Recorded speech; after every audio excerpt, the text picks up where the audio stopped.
Today we're making carne en su jugo, a delicious beef stew. We're going to start by seasoning 3 pounds of skirt steak with half a tablespoon of black pepper and 1 teaspoon of salt. And give that a loving mix.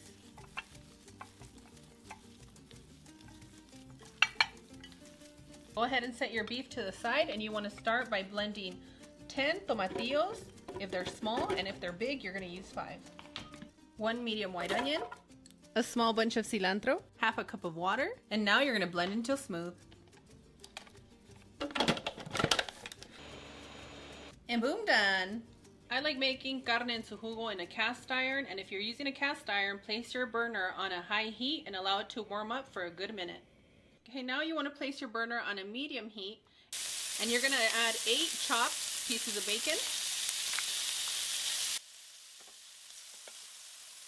Continue to cook your bacon for another 3 minutes. After 3 minutes, you're going to add the white parts of your Mexican onions. If you go to a Mexican market or some grocery stores might have the long green onion that looks like this. It has a little big white ball at the top. Those are the ones you want to use for best flavor. But if you can only have regular green onions, just chop the white part and add it in.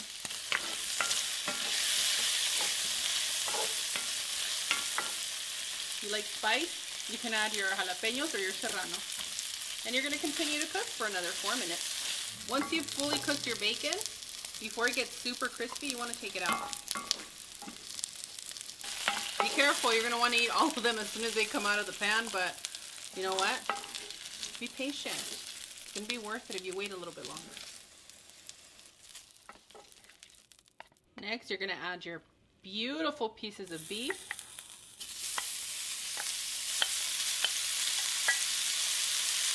Sprinkle a little bit of ground cumin,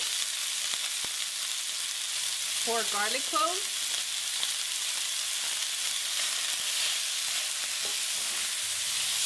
and you want to place your burner on a medium-low and continue to cook for another 4 minutes. Once you get those beautiful beef juices, you're going to add your bacon and your onions, the remaining onions that you finely chopped, your beautiful blended ingredients, 1.5 cups of pinto beans. Go ahead and bring your burner to a medium heat and give that a loving mix. And we're going to continue to cook for 18 to 20 minutes. Make sure to come and stir periodically.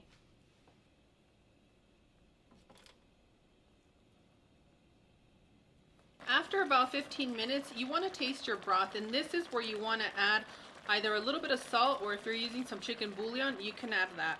For me, I've already tasted our broth, and I'm going to add 1 more teaspoon of salt. I wanted to make sure that all the flavors from our ingredients come out naturally, and that's what's beautiful about this dish. It's all the natural flavors from your beef and the combination of your bacon and the tomatillos. Ooh, you guys are in for a treat.